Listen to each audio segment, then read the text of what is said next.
Kita mengucapkan selamat kepada Bapak Prabowo Subianto. Alhamdulillah akhirnya menjadi presiden.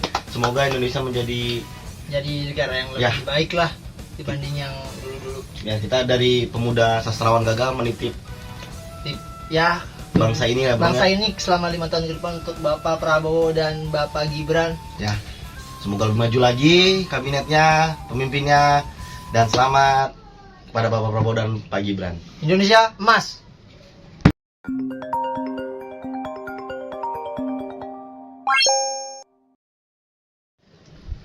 Oke teman-teman sastrawan, balik lagi sama gua James. Gua Tile. Oke, kali ini kita kemarin udah jalan-jalan ya, Le ya. Ya. Lu sama teman-teman udah Sama jalan teman-teman. tuh ke mana tuh, Le? Salah satu jembatan di jalur CBD Cibubur, Bro. Mungkin lu pernah lewat, karena lu nggak tahu namanya aja, tapi gue yakin lu pernah lewatin gitu. Kalau kita ke rumah si Agus, lu pernah lewatin sebenarnya di situ. Nanti Buat kita lanjut. teman-teman yang penasaran ya, Ya, videonya kayak apa? Tapi gue lihat sih emang cukup seru sih, jembatannya agak-agak lewat juga. dan yang lebih tragisnya lagi, menelan korban jiwa, Bro. Nah, Pernah itu maksudnya satu tempat yang yang ada pernah menelan korban jiwa tuh kayak, wah pasti ada mitosnya nih, ya, harusnya gitu. Harusnya. pasti ada sesuatu yang salah. Tapi kali ini kita nggak bahas tentang Oh, iya. jembatan. Kita hari ini nggak bahas soal setan ya. Nggak bahas tentang. Kita bahas sedikit soal kasus-kasus yang ada di Indonesia yang sekiranya itu di luar nalar, nggak masuk akal gue deh. Kemarin kita udah sedikit ngebahas soal kasus pemerkosaan yang dilakuin sama anak kecil tuh. Ya, yang 4 orang itu. Yang Oke. 4 orang. Kalau lu perhatiin banyak tuh ya kasus-kasus pemerkosaan, pencabulan yang dialamin sama anak-anak di Indonesia. Kalau teman-teman juga tahu, banyak beberapa kasus kayak kita ambil contoh aja deh yang kemarin. Satu, kedua ada juga yang apa sebutannya? Dirin? Pelecehan. Ya, pelecehan di area sekolah yang dilakukan oleh oknum-oknum guru juga ada. Terus juga banyak lagi lah. Nah, belum lama nih lah ya, ada kasus yang bikin hati gue tuh kayak fuck lah gitu. Anjing loh ini orang. Ini kasus soal pesantren panti asuhan Yayasan Darussalam An-Nur yang ada di Tangerang. Kenapa dia, Bro? Pesantren itu Ya, ada kasus apa itu? Kalau teman-teman udah tahu kasusnya, gue bakal sedikit cerita. Ini kasus tuh kenapa bisa gitu kan. Dan harus kita bahas ya, Bro ya. Ini kasus terbelakangnya panti asuhan, Le. Ya. Panti asuhan Darussalam An-Nur berdiri dari tahun 2006. Ya, dari 2006 sekitar 18 tahun yang lalu ya. 18 tahun yang lalu. Nah, pada Juli 2024 ada satu laporan yang mengatakan bahwa di panti asuhan tersebut itu terdapat kejadian ruda paksa, Le. Sodomi dan pelecehan yang gitu. Darahnya halal banget nih orang. Lu tahu yang jadi pelakunya siapa? Siapa, Bro? Ketua yayasannya sama pengasuhnya. Ini nih yang jadi dikhawatirkan orang tua juga, Iya. Bro. Sebenarnya orang-orang kayak gini harus dimusnahin, dibantai, ini kagak boleh hidup ini mah. Dia melakukan ruda paksa kepada apa, kita nyebutnya langsung santri aja ya, mungkin Iya, anak santri didiknya aja. lah, anak asuhnya atau gitu Asuhnya. ya. Anak asuhnya. Berapa total yang dilecehkan itu, Kalau Bro? dari yang gua baca ya, Le, dari berita-berita yang di media-media itu, di sana jumlahnya kurang lebih sekarang ada 18 anak asuh yang ada di panti tersebut. Cuma korbannya yang udah dinyatakan korban itu jumlahnya ada 8. 5 orangnya anak kecil. Anak laki-laki. Berumur Ya range kisaran 7-8 tahun lah. 7-8 tahun, anjir. Lu baru sekolah tuh, Bro. 7-8 tahun, Baru Bro. masuk SD guys. Lu mana SD tahu satu. gini apa? Nggak tahu. Makanya menurut gue tuh miris banget, Le. Sekarang dia bocah nggak tahu apa-apa. Terus juga Ya kan dia menurut aja ya kayak Ya ada. Pak Ustadz itu apa Pak Ustadz? Udah enak isep aja. Astagfirullahaladzim. Lu bayangin Le. Terus juga ada 3 orang lagi itu dia perempuan. Oh dia ke perempuan Dia ininya, perempuan kalau tapi bukan santri di situ. Nah sisanya itu udah diamanin. udah Udah diamanin oleh Kemensos. maksudnya di kayak Dia diamankan lah di tempat yang aman. ya Heeh. sama kayak buku psikiater gitulah. Nah kan ini kita ngomongin konteksnya kan panti ya, Le? Yayasan. Yayasan. Iya. Yayasan. Banyak orang yang anggapannya tuh kayak yayasan, panti itu tempat buat kita naruh anak kita untuk jalan yang lebih baik lah. Banyakan kan kayak gitu. Ya. Misalkan di luar udah ya pergaulan sekarang udah nggak bagus lah ya. Jadi orang tua ngarahin anaknya udah kalian mondok aja. Ya. Kalian santren aja. Kan di sana lebih terkontrol ya, ada pengurusnya. Terusnya, ada ustadznya punya. Cuma kan anjing juga kalau kayak gini.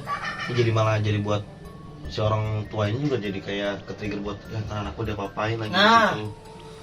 Bukannya dilindungin malah Jadi ya dimainin. hancur pe perasaan pe.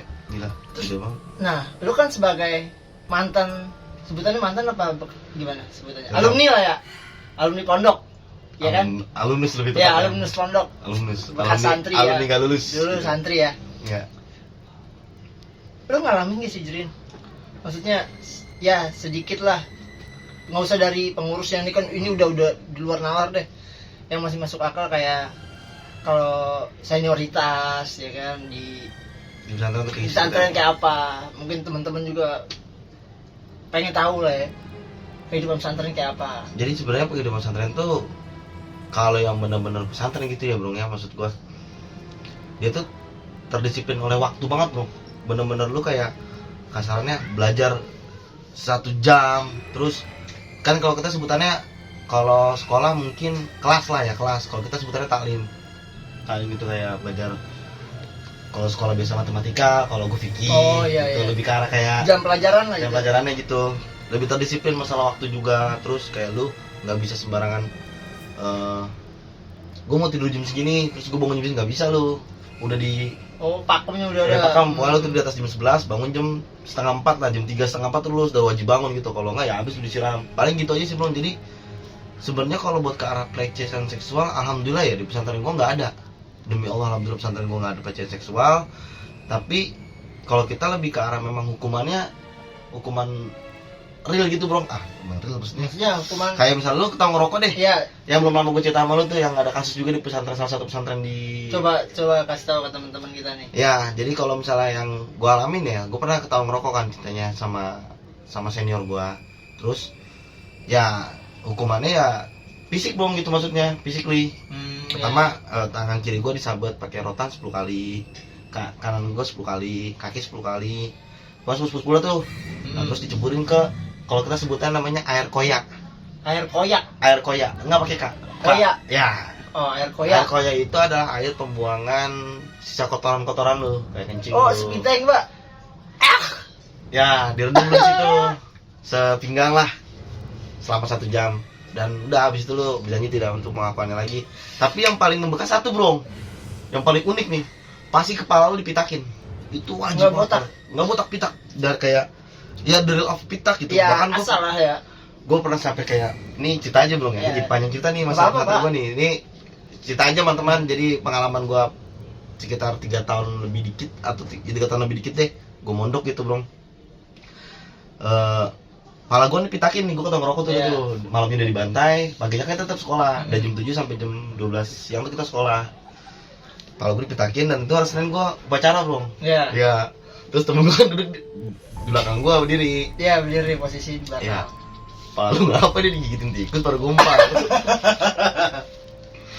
Kata gue, ini hukuman, gue bilang gue kena hukuman. Tapi ya gue bilang gue kena hukuman gitu. Kenapa gue ketemu ngerokok, udah gitu doang. Jadi pelecehan seksual itu alhamdulillah di pondok gue nggak ada. Cuma memang kekerasan senioritas tuh bukan yang kayak asal sabut, cetak. Kita jadi benar-benar dididik sama senior gitu bro. Ya walaupun kadang ada sih kelakuan-kelakuan di senior yang tiba-tiba Yeah. kayak Lu lagi tidur dikasih asap cabe, ada. Itu mah Ini oknum kayaknya aja, oknum Bang ya. tolong Gus ya, tolong terang ya di ini Gus. Yang ini nih, Oknum aja, oknum. oknum nih mah. Gitu, Bro. Jadi nih yang mau gue tanyain juga, oke, back to the kasus lagi yang kita mau bahas ya, Bro, ya, tentang pesantren Darussalam lagi namanya ya. Iya Pak, Darussalam An-Nur. Cocok banget. Darussalam An-Nur tuh ya namanya bagus banget, Bro. Lu tau nggak Darussalam tuh salah satu nama Iya. surga yang Paling wah ya. Paling wah gitu setelah An-Nur, Firdaus. Nur pasti cahaya. Nur Pak. udah pasti cahaya. Kayak Mpok Nur. Iya, Ya. lu kenapa harus contohnya Mpok Nur sih? Ya gitu dah. Nah ini gue tanya ini, para pelaku ini nih sekarang kemana larinya mereka, Bro? Nah. Sudah diregulasi kah oleh regulasi bahasanya ya? Ya pokoknya Sudah diringkus kah sama pihak yang berwajib gitu? untuk pelakunya ini sekarang udah ditetapkan sebagai 3 orang. Bisa disebutin nggak, Bro, nama biar kita abang sebar tuh? Satu pertama Mungkin ada taruh fotonya di sini kali ya? Ya, ini Sudirman. Ini fotonya di sini Sudirman. Ini editor tolong ya. Jadi Oke. tolong Sudirman satu. Terus satu di sini ada Bahtiar. Sini Yusuf Bahtiar. Bahtiar. Baktiar sini. Ya, sini Oke. Bahtiar. Sama di sini sih lihat ya. Tengah-tengah sini. Oke, di sini. Oke. Di sini ada Yandi Supriyadi. Yandi Supriyadi. Itu masih buron si Yandi ini.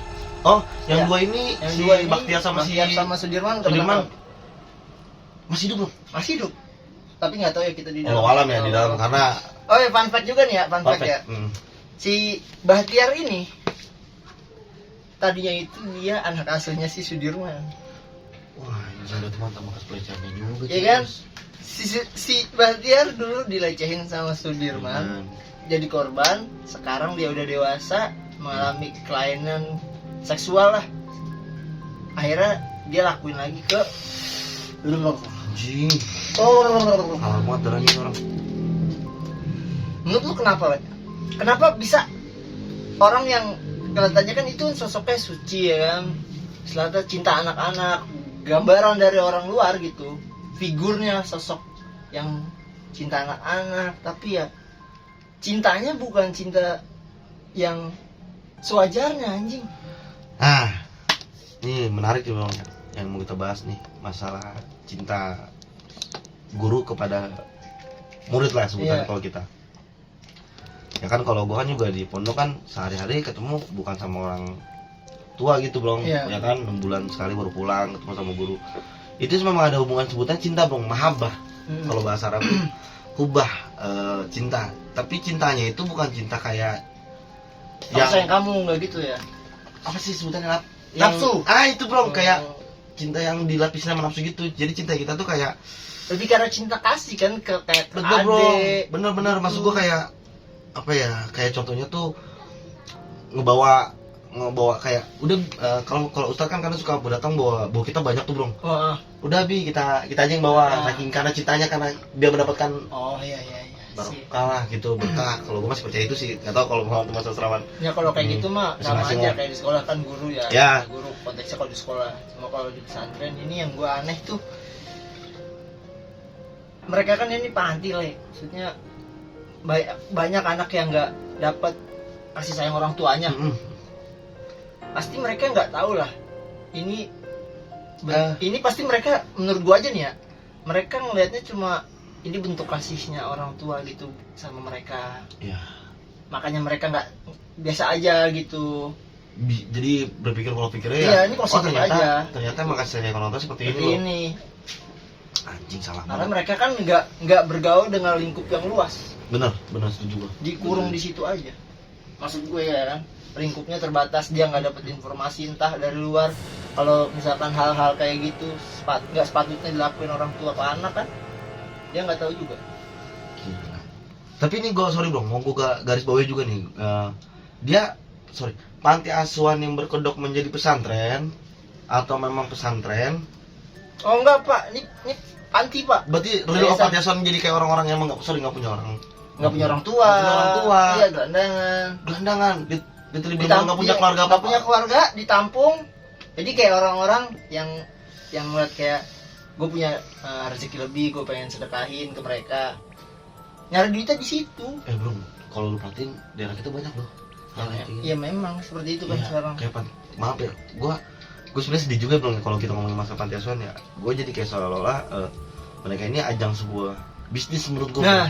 Gue nggak tahu nih, terserah teman-teman sastrawan berkata seperti apa, tapi gue ngerasain kayak sekarang tuh rumah panti asuhan, mohon maaf, gue percaya sama orang-orang yang baik, percaya, cuman kok bisa ke arah kayak lebih ke arah bisnis gitu Iya. bro. Lu perhatiin sekarang semua Ya, depan rumah panti kalau- asuhan pasti ada kotak Iya, ngerti. kayak ya lu kalau mau sedekah kesini aja gitu. Aja. Heeh. Emang anak-anak yang punya bapak di Kalung Merah juga nggak dikasih makan, nggak butuh makan gitu maksud gua. Ya, gimana ya? Sekarang yang gini aja udah bangsat banget kelakuannya kan. Macam Ini dia di depan media, di depan warga, di depan lingkungan itu kan kelihatannya baik aja lah. Nggak ada minus, nggak ada cacat, dia suka anak-anak, ya kan, dia peduli sama sekitar. Tapi nyatanya begini kan. Gue pernah lihat quotes dari IG gue ada, katanya tulisannya gitu. Nasihat dari ibu bilang, bertemanlah dengan orang baik, carilah orang baik untuk jadikan teman. Tapi ketika saya hancur, para kriminal yang menolong saya kan?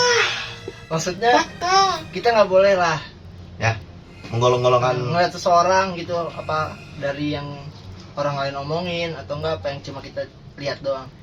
Tetap Semua ada rahasia lah pasti ya di dalam semua image yang ditongolin ya, di ya. Kayak gua sama Raja gini kan juga istilahnya pasti kan ada suatu hal yang kita tutupin ya bro. Iyalah. Padahal kita sama-sama, maksud gua satu yang kita tutupin adalah padahal kita sama-sama pernah pesantren. Iya sih, pesantren kilat teman-teman. Gila teman-teman, berapa lama Reza? 2-3 hari. 2-3 hari lah pesantrennya kita. Lumayan. Tolong editor agak dibip di sini nih. Nah, Mantan terus kriminal. ini kan kasus nggak sekali 2 kali ya. Banyak loh. Maksudnya Di ya, rumah juga ada Ya. beberapa yang temuin. pelecehan, Kita tuh pengen- pencabulan. Terus menurut lu nih gue mau nanya, solusi yang paling tepat gitu. Ini udah pertanyaan klise banget kan. Cuma apa nih penanganan yang paling tepat buat si korban dan si pelaku juga, karena buat gue sih di penjara aja nggak cukup buat dia, buat pelaku ini. Ini kita Ini kasih, predator nih. ya kita kasih hukuman buat kalau buat predator udah mati hukumannya nggak ada. Iya, nggak ada, kalau udah nggak ada menurut lagi gua udah nggak mati ada, udah harus nih, mati udah. mati. Nah kalau buat korban, Kalau buat korban sih tetap harus di apa sih bang sebutannya bang kalau misalnya direhabilitasi. Iya, Astagfirullahaladzim, rehabilitasi. padahal itu makanan sehari-hari dulu. Direhab nih maksud gua posisinya tuh jadi pas udah direhab dikasih tahu arahan juga bahwa ini yang benar mana yang baik. Tapi yang gua khawatir ini traumatik si anak ini nih nggak hilang gitu bro. nah Bakal jadi bibit-bibit kayak siapa tadi? kayak si Bahtiar ini Bahtiar Pak. ini. Bahtiar ini kan bekas korbannya si Sudirman. Sekarang Nah dia sekarang jadi nurunin. Nah lu bayangin, Nah, yang korban-korban gue Bahtiar. pengen ya kalau gue boleh dikasih suara belum buat pemerintah untuk masalah case ini gitu. Pertama gue pengen tolong diusut data-datanya nih yang dari tahun berapa dia ngebangun sampai sekarang itu diringkus ulang dong maksud gue. Jadi biar nggak ada korban yang Wah, mencar-mencaran susah, lah. Pak. Nggak bisa Tracknya ya. susah. Tracknya susah. Mm-mm. Sekarang ini aja kalau lu mau tahu dia ini nggak legal ya, maksudnya ilegal, Loh. nggak resmi. Yayasan ini nggak resmi anjing. Lo kok iso? Bisa lah. Dari iya sih. Plus 62. Anjir bang. Plus 63 bisa lah di negara plus 63 bisa. Bisa. Dari 2006 udah berdiri, dia nggak ada apa sih sebutannya, Ya, maksud izinnya gua- lah, nggak ada izinnya dari Kemensos selama 18 tahun.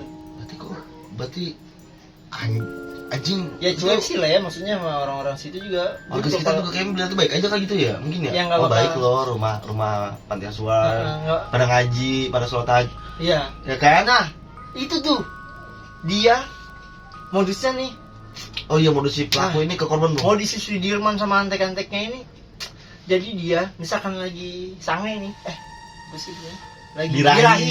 Lagi birahi itu dia ngajak salah satu anak untuk sholat tahajud lah. Oke. Iya, sholat tahajud. Pas udah diajak sholat tahajud. Kelar sholat tahajud. Ini si Sudirman apa si Baktiar? Ya ini emang Oh pokoknya treatment pelaku. dia. Treatment. Oh. Iya, emang metodenya Mereka dia. semua melakukan hal yang sama. Ya, metodenya dia seperti ini. Terus setelah sholat tahajud baru dia tuh diajak masuk ke kamarnya, mulai kayak dipijit-pijit. Ya, Ini pokoknya- pengakuan korban ya. Ah. Baru udah mulai arah yang lebih sensual, parah. kayak suruh minum peler istilahnya, suruh ngisep-ngisep, suruh jilatin. Kenapa sih ya? Kasus-kasus kayak gini tuh sering banget kejadian di institusi pendidikan, Le. Karena memang jujur dong ya, karena baik lagi ya, karena gue pernah hidup di pesantren. Bener, memang pesantren itu tuh satu hal yang sangat-sangat, ini gue takutnya ngerubah sebuah pola pemikiran orang tua juga nih. Ngerinya kayak memang gitu kan. ini kita ngomongin tentang oknum ya, oknumnya ya bro, maksud gua. Enggak, jangan semua disamaratakan gitu. Pesantren itu memang identik kan sangat kayak lu satu kamar 10 orang laki semua. Sorry. Terus dan itu nggak puluhan dan nggak ratusan bro. Satu pesantren ada yang 6.000 santri itu laki semua. 7.000 itu. Lu tau gak sih dari 7.000 itu, gue yakin 200% bro. 1, 2, 3, 4 orang pasti ada yang doyan laki lagi. Iya sih. Nah itu maksud gue kurangnya pengawasan terhadap hal seperti itu, edukasi di pesantren menurut gue. Padahal kita belajar kitab tentang kayak yang belajar buat tentang bersetubuh pada wanita gitu bro. Ya, ada kaum Sodom ya. Wah, kan diajarin kan kaum Sodom. Kacau, kaum Sodom memang tuh. Terus nah ya itu loh, ini gue mau nanya nih, kan lu di pesantren kan, gue nggak tahu lu belajar apaan. Tapi kalau gue di SMP SMA normal ya itu gue belajar tuh yang namanya hubungan biologis, namanya IPA lah ya. IPA. Cuman jurusannya biologis. Iya, maksudnya kalau di pesantren didalamin gak sih Pak? Yang kayak itu kan dalam tanda kutip kan itu tabu ya. Iya. Kalau kita lebih ke arah kayak belajar tentang sunnah dan larangannya aja bro. Biologisnya kan kalau misalnya biologis, kalau gue nggak begitu. Yang gue tahu nih bro ya, biologis itu kan kalau dibelah itu lebih ke arah kayak ini loh di dalam vagina tuh ada ini, ada ini. Nah kalau di pelajaran pesantren kita tuh di salah satu kitab yang namanya gue sebut aja Qurratul Uyun, terus Fathul Hizar, itu lebih ke arah kayak ini loh, saat Nabi menggauli istrinya tuh bagaimana sih sunahnya, apa sebelum dia cara menggaulinya, terus dan lubang-lubang mana saja yang tidak boleh ditusuk gitu loh bro. Lebih ke arah situnya, jadi tetap pelajarannya biologis, bereproduksi. Ya, itu cuman nggak dijelasin kayak inti-inti dalamnya aja gitu. Jadi apa yang boleh dilakukan dan enggaknya aja. Tapi tetap diajarin kan? Tetap diajarin kita. Kalau misalnya lebih ke arah ini kan biologis yang kayak itu bisa ke dokter itu, menurut gua larinya bang ya, kayak lu sakit apa, biologis lu apa, kayak gitu loh maksudnya. Meres juga soalnya Pak. Jadi gitu bro, kalau di pesantren itu kita sebutan nama pelajarannya lebih ke arah edukasinya. Sorry gue potong Gak apa-apa bro. Kayak tadi pertanyaan gue, kenapa harus di institusi pendidikan? Nggak cuma di pesantren aja nih ya Fran ya, nggak cuma di pesantren aja, ada banyak kasus di sekolah-sekolah juga ada. Belum lama yang dulu ada di kasus sekolah internasional tuh, ada tuh di JIS kalau nggak salah, Jakarta International School. Iya, kalau lu tahu beritanya dulu ada anak SD apa elementar sekolah atau apa gitu, masih kecil, sama gurunya. Ya itu kan berarti ada sesuatu yang salah di institusi pendidikan kita ini. Ya. Gue sedikit ada pengalaman sebagai guru ya, Le. Ngajar ya, Le. Ya. Kita panggil Bapak Guru Jambro. Cuma kan gue pas jadi guru kan. Kasih tau dulu, lu berapa tahun jadi guru waktu itu ngajar apa? Ada 2 tahun lah. 2 tahunan lah ngajar guru gua SMP. SMP. Masuk SMP tapi pelajarannya? Ya cuma kalau pas gue terjun di sekolah, jujur aja ya, anak-anak muridnya itu lebih ke arah liar sih Pak. Liarnya ini gimana nih bro? Tolong dipagerin dulu. Menurut gue ya, untuk sama lawan jenis gitu. Iya. Jadi bahkan sama gue aja nih, ya gue sekali 2 kali dapet lah ininya apa, kayak digodain anak murid, apa di telepon, di WA-in. Ya, gue pernah lihat ya, Pak Reza lagi apa. Maksud gue, yang mungkin ada oknum-oknum guru yang memanfaatkan hal-hal tersebut, ya kan? Ini jadiin kesempatan buat dia melakukan hal-hal yang goblok, yang nggak masuk akal lah sama anak-anak muridnya. Lagi apa susahnya sih ya kan? Untuk kontrol selangkangan kamu. Apa Ya, susahnya sih? memang dari Maksudnya- dari zaman dulu juga emang kalau udah darah putih tuh darah panas emang kalau yang nggak bisa ngendaliin ya itu Iya sih. kacau. Makanya Allah nyiptain nafsu nggak bisa dibakar, nggak bisa dibunuh. Ya ini lu sendiri tuh yang nafsu lu bisa apa enggak. Nah, tapi ada solusinya ya, menurut gua yang Solusi buat buat kasus ini ya. kasus ini ya, oke. Kasus si Darussalam An-Nur ini. Menurut gua nih dari lembaga perlindungan anak itu harusnya bikin satu komite atau satu tim lah ya, yang tugasnya tuh kayak buat kontrol anak-anak ini, datang ke panti-panti yayasan yang swasta ya kan, tanyain anaknya satu-satu, pernah diiniin enggak, langsung aja tanya, kamu pernah megang burung si om ini, si bapak siapa nih, Sudirman gitu ya kan, contohnya. Pernah. Wah, Sikat. sikat Kurung. bongkos Sudirman. Bungkus Sudirman. Sekarang kalau misalkan ditanya, kamu pernah disetubuhi nggak sama Pak Sudirman? Ya kan nggak ngerti Ya, ya. bahasanya. Langsung aja. Langsung aja Tolong tanyanya. frontal dengan kayak Ah, yang apa anak kecil tuh ngerti ya. iya, Pak anak kecil tuh ngerti. Jadi lu punya solusi kepada pemerintah, semoga didengar juga, untuk buat satu lembaga Iya, yang Pak. mengawas tentang edukasi Anak-anaknya aja. anak-anak di pada pesantren dan panti asuhan ini Iya, lah. yang yayasan-yayasan itu. Ya, yayasan.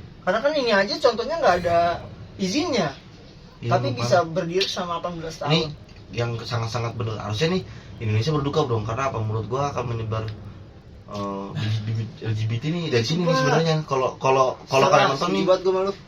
cuma Pak ini Indonesia berduka sebenarnya. Betul. Sekarang teman-teman, kita bayangin aja nih sebentar. 2006, 18 tahun yang lalu, ada satu anak umur 7 tahun, apa umur 7 tahun disodobol, pantatnya disodomi ya kan. Dia 7 tahun kemudian 14 tahun lah, ya kan. Udah sekolah dong, udah gede. Lulus sekolah, keluar dari panti, kenal cewek yang nggak suka perempuan. Akhirnya apa ujungnya? Dia nyari laki-laki. Buat para laki, lo memek tuh enak. Goblok. Astagfirullahaladzim, jangan begitu juga lah. Tadi dia kemana? Iya, Ada editor, tenangnya ya. Editor kita canggih sekarang, sudah sekelas Pras Teguh. Iya pak. Yang Tapi palanya, ntar coba pala lu bisa gede ya? Itu mata gua gede nih. Ntar mata gua gede situ. Nangnya. Oke. Iya. Udah sekelas Pras Teguh. Oke. Bro, closing dong, penutupan untuk case ini, kesimpulannya dan apa yang akan lu membuat saran kepada buat gue sih teman-teman. berharap ya buat kedepannya kasus-kasus yang lebih keren lagi lah gitu buat orang-orang Indo gitu. Jangan yang goblok kayak gini. Lu sarannya bukan saran gitu maksud Gue gua. yang keren lah gitu. Setelah kata kasus apa, Tiba-tiba terhadap bocil ngeping sabu mau lu. gue masih respect itu. Gue masih respect itu. Goblok Bocah banget. sekarang pada narkoba, gue lebih respect itu Dibanding kasus kayak gini ya. daripada kasus ini anjing. Iya boy. Sumpah kita kriminal ya bro ya. Enggak sih. Halo. Oke teman-teman sastrawan, mungkin itu aja berita duka dari kami kepada anak-anak yang sedang di bawah ancaman juga, itu istilahnya ya, dari sisi traumatiknya buat nanti dia ke depan lebih besarnya. Semoga buat para pelaku diberikan hukuman yang setimpal di dunia dan akhirat. Amin ya rabbal alamin. Pamit undur diri, gua Tile. Go James. Bye.